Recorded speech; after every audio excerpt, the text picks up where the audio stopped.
Yeah. Okay, so we have new Should I rules just this share year. my screen? Yeah, but can I just give you a 1 minute pitch on the Sure. rules? So Sure. you have 15 minutes, and you're each timekeepers for the other. So Vikram, you are going to be keeping time for Vimal, and then at the end of his 15 minutes, you get to take the stage and do your discussion, and he keeps time on you, and then the audience gets 10 minutes. Great. So if I don't like Bikram's presentation, I can cut it short, right? He gets By 10 giving minutes. you If he more goes than above 15 10 minutes, minutes, just to yes. make you in a better mood. Very well. Chalo. We have our own deal, Bikram. Yeah, Okay, so shall we start? indeed. Vimal, the floor is yours. Thank you. Let me just share my screen. Is the screen Yes, yes. visible? Okay. All Yes, it right. is. Thank you so much for the opportunity to present this work. This is joint work with John Campbell, Tarun Ramadorai, and Ben Ranish. It's titled Who Owns What? A Factor Model for Direct Stockholding. The big question in finance, and more particularly household finance, is why are household portfolios heterogeneous? And the venerable Capum tells us that all investors should hold pretty much the same risky portfolio. The only thing that should vary is the amount of cash that is being held by invested by these guys. Now, but we know that this is not true. But the big question is why.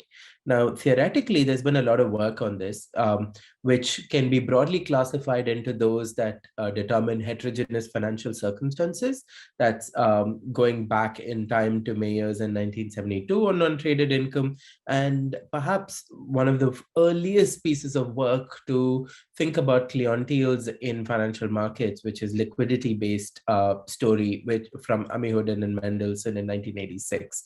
And then the second class of theoretical models that kind of peer into this question of why our portfolios heterogeneous are to do with heterogeneous information, beliefs, or preferences. And in this class of papers, you have uh, a more recent one would be the Hong and Kasperchek or Pastor et al. 2020 on environmental, social, and governance preferences that are exhibited by investors. Now, I don't know why it's not changing. Yes. Okay. There are many theories out there, and there's a lot of scattered empirical evidence about it. And one of the biggest challenges in this literature is the need to characterize this heterogeneity across the entire cross section of investors, as opposed to just specific groups of subsets of population in specific brokerage firms, or in which perhaps only look at a part of the portfolio as opposed to the entire portfolio held in markets by investors. Now, in this paper, we basically ask two big questions. One is, what are the stock characteristics that have heterogeneous clienteles when you look at a universe of retail investors in the market? And the second question is, who are the types of investors who own these types of stock characteristics that have heterogeneous clienteles? And does this mean anything to stock returns? And I'm just going to briefly look into that towards the end of the presentation. The big challenge in doing this kind of work conceptually is to characterize a sparse holdings matrix. Now think of, say, we have about 3,000 stocks and over 10 million households or investors in the data. Now, a 3,000 by 10 million matrix with an average stock holding of about 5 stocks per household would have lots and lots of holes in the matrix. So it's a very sparse holding matrix. And how are we going to then extract information from this sparse holdings matrix? And the second challenge in this context is a measurement one. Households are rarely asked what the specific stocks they hold are, and so you don't get a representative measure using household surveys on this question, nor do you get a big picture from brokerage firm data, because they don't capture complete portfolios. And oftentimes when you do have all of this available, which would be in countries like Finland or Sweden, the joint presence of intermediated and direct holdings. So, for example, a lot of the Swedish investors will invest in pension funds, which then invest in stocks. So this can complicate the interpretation of direct holdings in the data. So in our context, what we're basically going to be doing is use the rich factor model literature that's been deployed in the space of stock returns in finance on the question of stock holdings by retail investors. And the only thing we need to do is to adapt it to the cross-sectional context in this case, where the total number of households are far exceed the amount of time that we're looking at in this data set. And in terms of measurement, we're going to be using the universe of Indian investors across both NSDL and CDSL holdings. And this is an audience I don't need to explain NSDL and CDSL data to. And all of these direct stock holdings are captured. And in the period that we're actually looking at this, the mutual fund share or intermediated share of the portfolio is likely to be very minimal. And we have some back of the envelope estimates saying that we should pretty much 90%, between 89 and 94% of all investments in stock markets from investors are direct holdings as opposed to intermediated holdings in that particular period. So let me quickly go through data and measurement and then go into the questions of what are the stock characteristics that have clienteles, who owns these characteristics. I'm not going to do stock level analysis for want of time, and then just give you a bigger picture of what co-holdings and returns look like and then conclude. So the data is the NSDL and CDSL data, which I'm not going to focus on, but for the purposes of our presentation and exposition, we focus on just one cross-section, which is the August of 2011. All of the interpretation that I'm going to present to you is not an artifact of the month of the cross-section that we have picked, and we have kind of established this in robustness subsequently. So everything that I say holds true irrespective of which cross-section you must be looking at.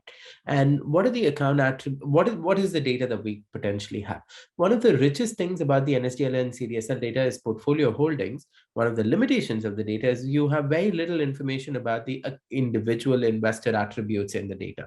So you don't know much about the individual characteristics, but the only things that you know about them are how long they've been in the market, what is the total portfolio value or investment in the stock market, how often do they churn in their portfolio, what are the total number of stocks held, how many stocks do they trade in, and the 4 different geographic regions of India, north, west, east, and south, that they come from.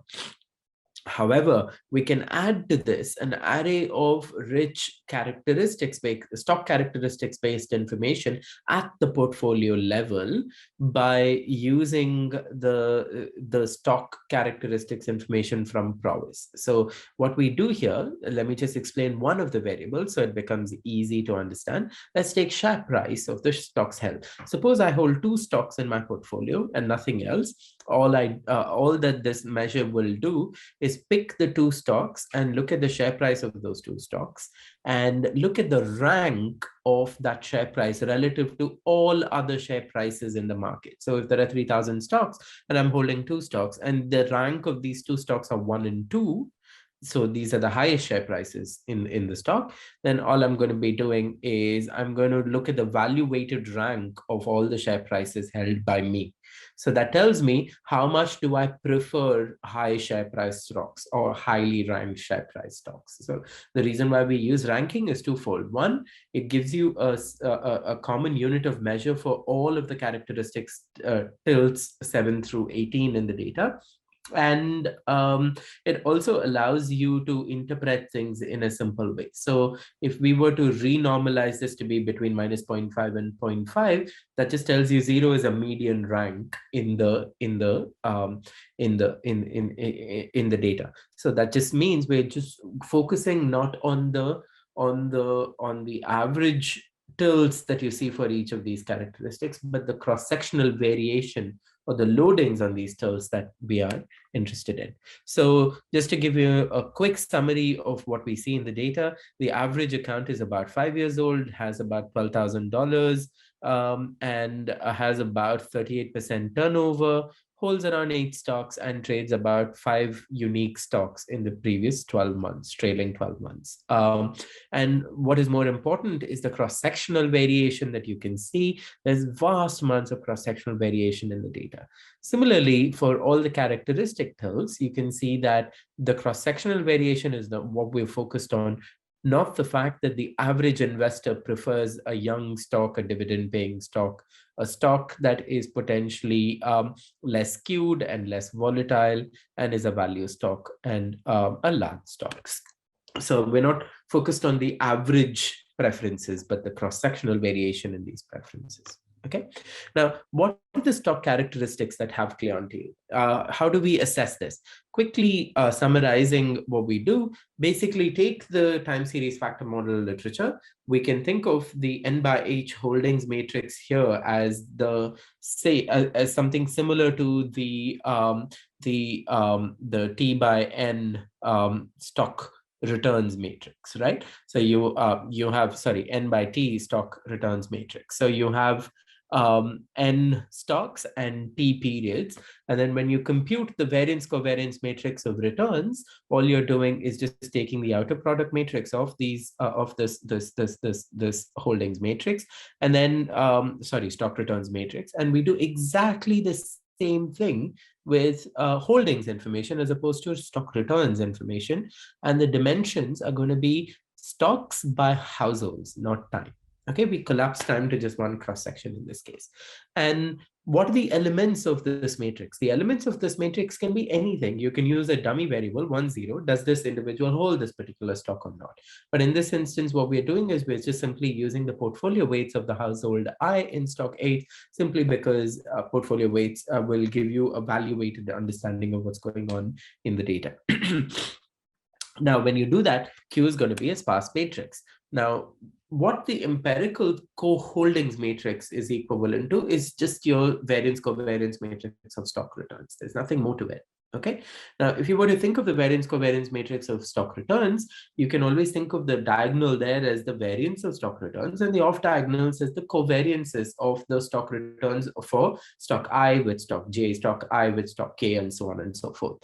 In this context, it's just going to be the diagonal is going to be the variability across investors of the individual stock holdings, and the off diagonals are going to be the covariability across investors of individual stock holdings. So if you hold Reliance and Tata, and if there are lots and lots of individuals holding both Reliance and Tata, it just basically means these two stocks are co-held by a whole load of investors. Now, we can ask the question, what are the various stock characteristics that drive the covariability? So you can ask, is it going to be industry or is it going to be a business group? So if Reliance Industries and Reliance, some other company, is held together, is this because it's a Reliance umbrella?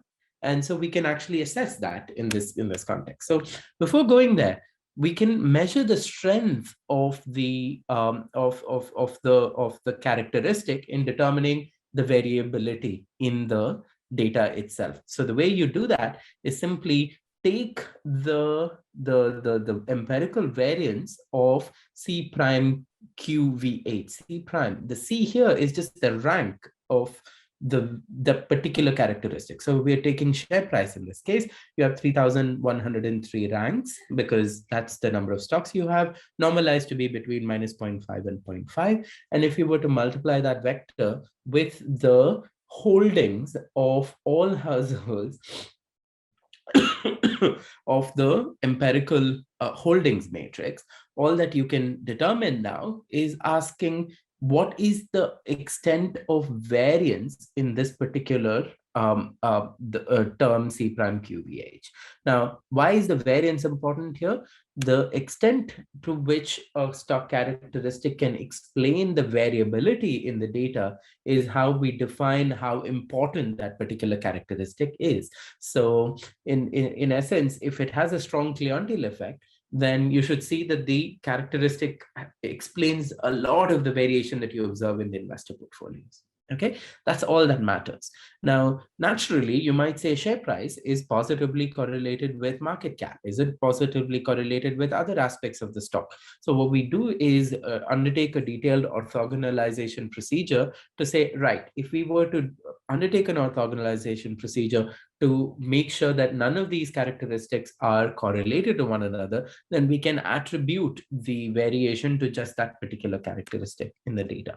So what do we find here? We find that much of the variation in the holdings in the data can be explained by variation through stock age, the fact that there are dividend paying stocks, share price, so the level of the share price matters, and stock turnover. Now, naturally, in the Indian context, the nature of the business group also seem to matter. Business groups explain a great deal of the co-holdings contributions in the data, and other more popular sort of factors in the stock returns literature, like realized returns, skew, volatility. In fact, book to market and market cap come, value and size come pretty much lower down in the order in this instance. So Vimal, you might want to wrap it up in a couple of minutes. Yes. Now, you can undertake a simple non-parametric exercise to say, right, what are the clusters in the data? What we basically find is the largest cluster in the data are basically those that are old dividend paying stocks that have high turnover and volatility, young high turnover stocks, the lottery-like stocks, and then you have the dividend paying growth stocks. These are the three largest clusters that would explain much of the variation that you observe in the data. Now, if you ask the question, who owns these characteristic clusters, then what we basically find is the old established stocks are held by large, old, diversified accounts, pretty much. And the young lottery-like stocks are held by small, young, very high turnover investors or accounts. And similarly, the dividend-paying growth stocks are very similar to the large, old, diversified accounts, but it's in fact much less diversified and less with much lower turnover. So from PC3 onwards, it's shades of gray. You get into the realm of things being less or relatively less or more important than what you find as the characteristics in PC1 and 2. Now, of course, you can do this by characteristics, then I'm not going to go through that. The most interesting big picture question here is, what does this mean for return variances and covariances? Now, what we basically find is, if you look at the stock holding variance as deciles on the x-axis and the return standard deviation on the y-axis, you pretty much see that as the holding variance increases, the variance of your returns go down. And the pattern is exactly the opposite with covariances. So return covariances and stock holdings covariances are positively related to one another. So to conclude, what we basically find is there is a systematic way to understand heterogeneity in investor portfolios, and we introduce a simple cross-sectional framework to assess what asset holdings tells us. What we find is some characteristics have strong clientele effects associated with them, and then there are and finally stocks that are more commonly co-held tend to correlate more strongly with one another in terms of stock returns. Thank you. All right, so let me start with a very quick summary of what the paper is, in case you're joined late or something. So basically, the paper provides a framework to characterize who owns what, particularly which stockholder owns which stock. Now, this question is interesting in itself, but the question in terms of the paper is framed in terms of like, can it explain departures from CAPM? And the way this question is analyzed is through using data from India, consisting of 3103 stocks and 9.7 million households in August 2011 from 2 stock depositories. And the way in which this systematically studied is to kind of build a cross-sectional factor model for direct stockholding across households. So there is, I think, a lot of methodological contributions there that Vimal kind of outlined quickly. In terms of what exactly you find once you apply this technique to analyze the data. So the first finding, which is perhaps not very surprising, is that households do not maximally diversify their portfolios conditional on the number of stocks held. And then the other findings, which are kind of related to this stock characteristics and also investor attributes, which kind of have strong clientele effects. Okay, so these are characteristics in the sense that, as Vimal pointed out, so this would be kind of, to try and explain the variation that you see. So these characteristics are, let's say, strongly positive for some household or strongly negative for some negative households. And the two most important stock characteristics that the paper identifies are stock age and share price. And a similar study is done about investor attributes, and they're kind of the paper classifies that both account attributes and portfolio attributes are important. And in terms of account attributes, particularly the age of account and the number of stocks are the important variables. And for portfolio attributes, it's the average share price, the age, and the market capitalization of household stockings. So after kind of all of this analysis is done, we kind of return to our original question. Okay, so in terms of thinking about this departure from CAPM, so the paper kind of develops a factor model to predict household portfolio holdings. And it finds that if you kind of do a model based on observed factors, particularly account factors and portfolio factors, then it matches well the data from empirical co-holdings matrix. And finally, kind of what the findings of the paper are kind of used to discipline what sort of implications that we should get if we want to kind of explain departures from all the theories that Vimal started out by mentioning. So what should we, expect from those theories? What do those theories need to actually obey if they want to explain, at least be consistent with the data? So I kind of like the paper quite a lot. I mean, one image kind of kept coming back to me over and over. So this is as if it's a very kind of a sophisticated camera, which is taking a snapshot of a picture at a time, and it is bringing out the heterogeneity very well. So it took a lot, I think, to kind of, design the how to take the picture in the first place. And that probably is going to be, I think, the main methodological contribution that is perhaps going to outweigh the particular findings that we have of this data set. So this can be used in other settings as well, subject to, of course, some caveats that, again, that Vimal mentioned right at the beginning. So for example, it deals with individual stockholders. So it's not pretty clear to me what happens if you have got mutual funds. So having said that, I actually had some like policy type of questions based on what the paper finds. So first, coming back to this under diversification of stock holdings, which again, the paper nicely documents, especially the heterogeneity of this under diversification of stock holdings that you get for conditioning on the number of stocks. So it's not clear about what are the attributes of these stockholders from the paper, but my understanding is that these are people who are kind of just getting into stocks, or these are not people who actually do this investing in stocks in a very professional manner. So especially if we are talking about people who are holding very few limited number of stocks. So I think this time era that we are looking at, 2002 to 2011, that's like, as pointed out in the paper, that's a period where this kind of individual stock holdings are growing much in number, but it's not that, they are doing it very sophisticatedly and thinking of investing in that.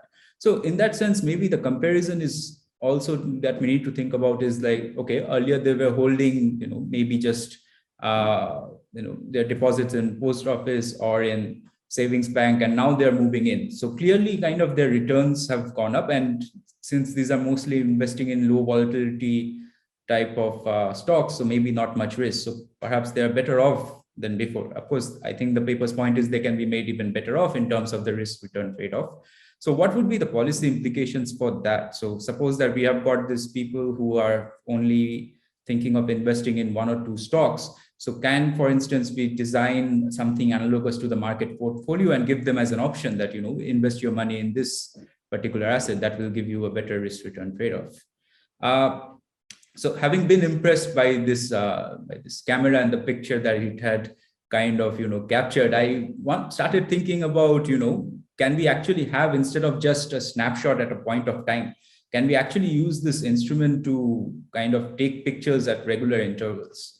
Right. So, maybe something analogous to a panel data, right, eventually. But then the question is like, firstly, are there major computational and data challenges, data collection challenges that would prevent us?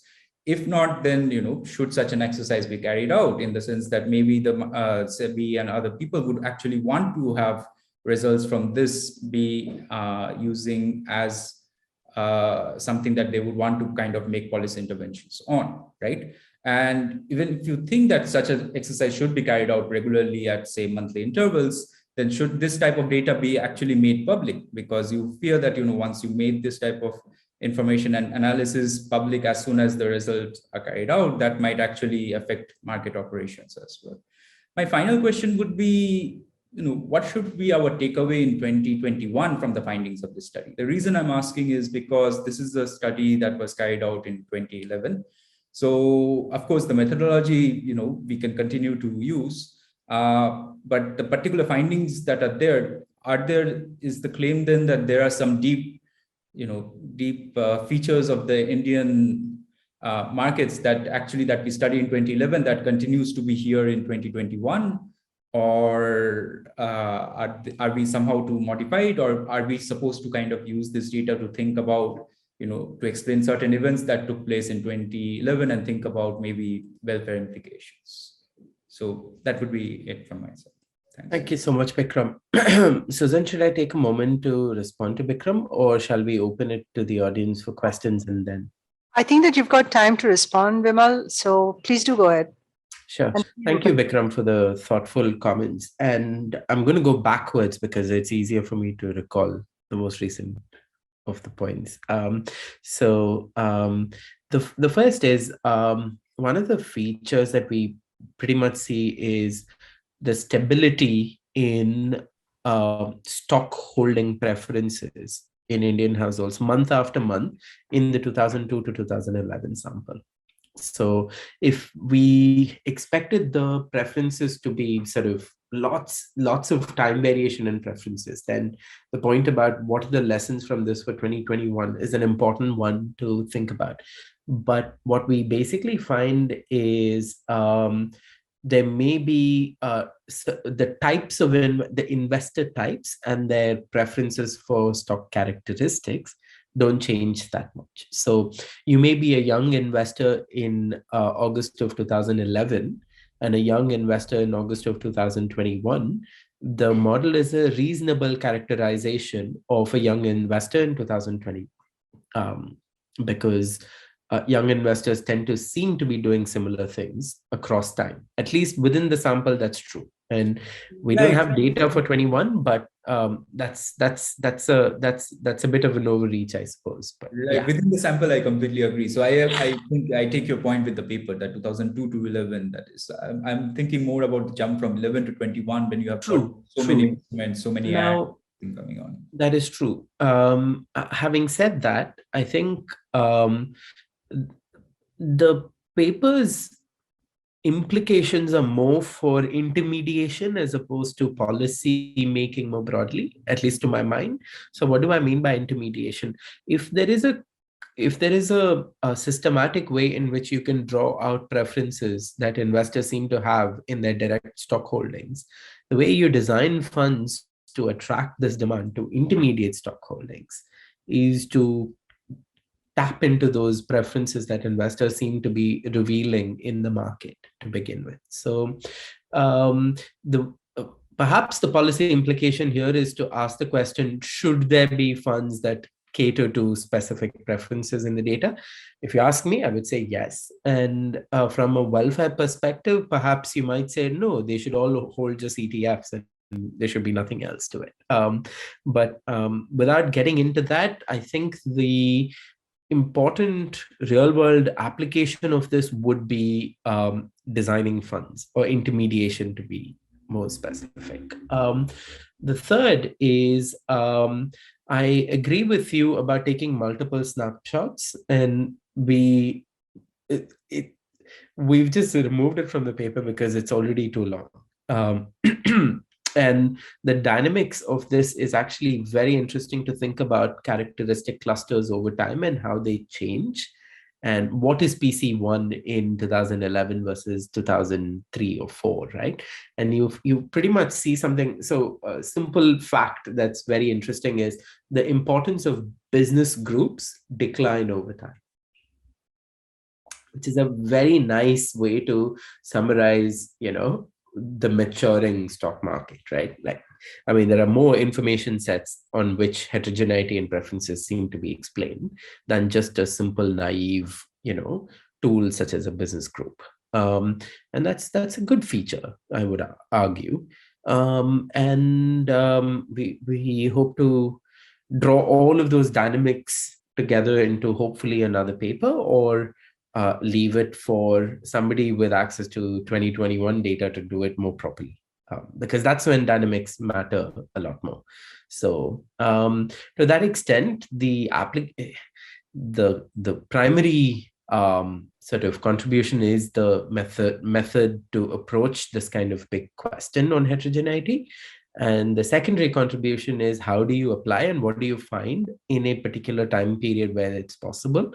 In terms of improvements, if we're going to apply it in 21, we need to account for the existing mutual fund intermediation in India. We need to account for all of those things. And that's definitely work for the future.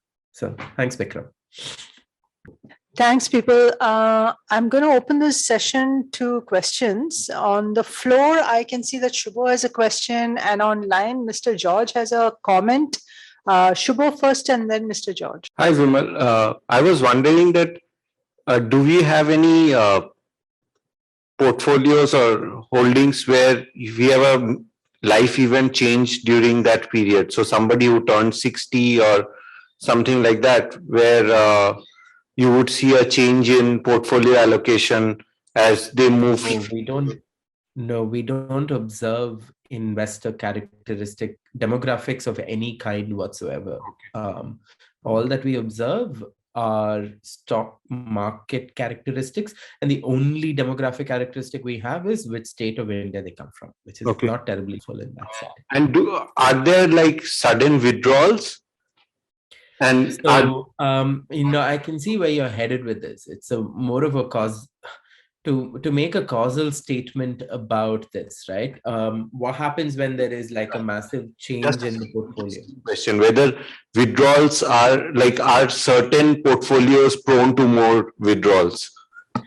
I would not know that, simply because withdrawals and No, sorry, clarification of the question, Shubho. By withdrawals, do you mean exiting the stock or closing the account? Or the substantial reduction in total holding. So if we have a distribution of portfolios, is the distribution of withdrawal the same as the distribution of portfolios? No, what you mean is net investment, right? Basically, you're withdrawing a lot more than you're investing in the market. So the portfolio shrinks, or the whole total holding shrink. Is that normally distributed across the? Why would this be relevant to this paper? Maybe is it that if we say that there is some kind of demographic characteristics with the portfolio type we are holding, which seems to scream out from it, that when I looked at your findings, that we have 60-year-olds holding a lot of dividend stocks because they want to get a steady income flow. You have 20-year-olds who want to. I did not say 60-year-olds. No, I'm not saying that you are saying it, but it seems from that. And I know you cannot observe demographic features, but if there are propensity to withdraw or drawdown is of certain types of portfolios, then that also speaks to some extent that these are people who are facing income shocks. Maybe they are more risk having people withdraw more. And so other that might be because you're not observing demographics. Maybe you can get some of these. No, you're right. In fact, the reason why we have account age is because we think it's the closest proxy to the actual demographic age that these guys have. And your point is well taken. And that's exactly why we have that as a measure of age in the data. So I agree. Yeah. You have total returns. I mean, total holding. I think sudden shocks in reduction or sudden increases, if they are distributed the same way, the portfolio would be interesting to look at. Agree. But remember, you could be a 50-year-old who's just started an account 2 months ago. So And that's the measurement error we can't guarantee. And therefore, we don't make any life cycle statements because you just can't do that. Mr. George? Hi, Vimal. I'm a stockbroker, so I found this extremely interesting because this will help us in terms of offering curated basket of stocks to retail investors. And also the period of study is very important because this will give an indication to the maturity of Indian retail investors, because in 2011, those investors who were holding on to portfolio without much of a change are those who survived the crash of 2008 when the market went down by 65%. So it's actually a very interesting data, and it is very useful for stockbrokers. For retail investors with any amount of investable surplus that they have, depending on the other characteristics, features, we could create baskets, and we could offer those baskets to different groups of investors. It's very good. I found it very interesting. Thank you. No, I agree. And that's what I was telling Bikram. One of the use cases of this kind of an approach is for intermediation or even broking to be able to identify what are the preferences that the investors on your broking platform may have, and allowing them to express it. Anybody else with a question, comment? Clarification, Vimal, how do you define diversified? I know this is very basic, but still. So in the paper, we use the most blunt measure, which is the total number of stocks held. But in the more formal analysis, the way it's basically done is to ask the question, how close is the Sharpe ratio, ex-ante Sharpe ratio of the portfolio to the index? That's it. And I was just wondering whether if you were to do a distribution of the diversified variable across all your accounts, is it, what's the shape? It's not very terribly diversified. No, so it's peaked, or has it got, is it multimodal? Oh, over time, that is. I mean, yeah, take the whole lot and at any one point in a year. Okay. No, I haven't quite done that, but that's an interesting question. I mean, are these guys learning to diversify over time? Or is it that, so look, I mean, when you think about your young account, young stocks, right? It seems like it could be suggesting that there are people who get attracted by the buzz of an IPO, and then they come in and they open an account and they take the stock and then they sit there, as opposed to other kinds of people who, build portfolio. I agree. And I was just wondering whether something I agree. So if you were to leave out the IPO investors and undertake the study, the results would be the same. So we can identify which investors came into the market by virtue of subscribing to an IPO, and we can say that these guys pretty much don't drive the observations by themselves. No, because you're linking it back. So, while Mr. George's comment is was bang on track in terms of what intermediaries can use this analysis for, at the end of the day, because your stocks are being held by investors and investor preferences, does it have? I mean, what way is the flow of information? So this is the problem. I mean, I can't give you a causal sort of ordering of this, because this is extracting preferences from basically assuming reveal preferences in the market by virtue of you buying and selling or holding that particular stock. So one interesting thing will be, for example, to survey these guys in a stock brokerage firm, and then look at what their reveal preference says and how different the two are, right? Because that would potentially be important as well, because to make the assumption this is useful for investors is a bit of a leap unless we know that the reveal preference mechanism is actually true. So that's an assumption. I agree.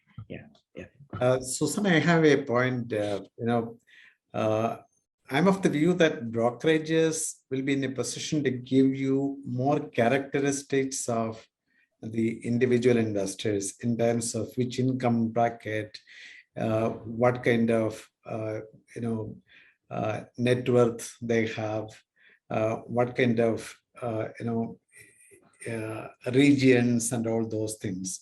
So that will probably give much more refined data for study for use by brokerages and intermediation.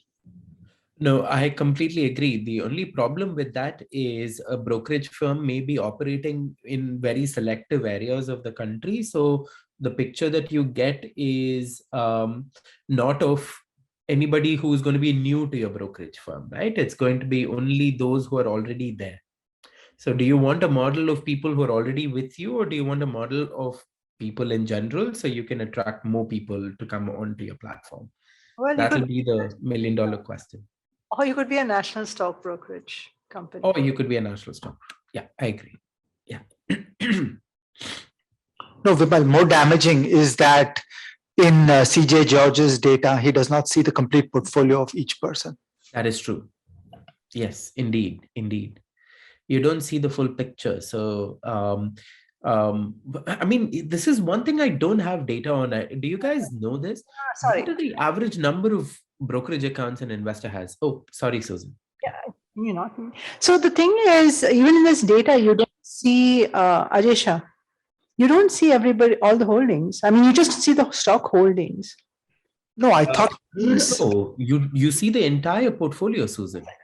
No, Yeah, not and each person, no. no for So- each person. No, hang on. I can Demat have account. multiple accounts. Yeah. I can have multiple accounts. You don't But see. I aggregate all of the multiple accounts with the PAN number. They So- will link between NSDL and CDSL, So- right? So they see the complete portfolio of the person. Oh, so you have an identifier for to make sure that for a person Oh, no, wait. No, counts. Susan, no. So there are two steps here. First step is within the depository, it's aggregated to the PAN number of the individual. So within the depository, we can be sure that it's just one individual we're talking about. Across the two depositories, no, we don't have a cross-link identifier because one depository thought the other was the weak link. So they did not want to reveal this, which makes sense. The assumption here, and based on multiple conversations, qualitative feedback was it's not that big a deal between 2002 and 11 because people weren't opening that many brokerage accounts across the two different depositories. So it's not a problem. But having said that, it would be nice to know what's the average number of brokerage accounts an individual holds. I'm hoping it's not more than 2, but yeah. Ajay, I have a comment here. Although we do not get so much of information on their other holdings, we do capture the net worth for the purpose of risk identification. So we have the net worth data, and we also have some kind of an income data, which is captured and kept for analysis. So that part is there. We will not know where they are holding their net worth, in which asset class, etc. But we have probably large brokers will definitely have this kind of a data for at least few lakhs investors. Okay, we should continue this conversation separately. Yes, this is true. Okay, so thanks a lot, Vimal and Bikram. It was a great discussion. Thanks to all the people who participated in the discussion as well. And now I would like to close this session and start the next one.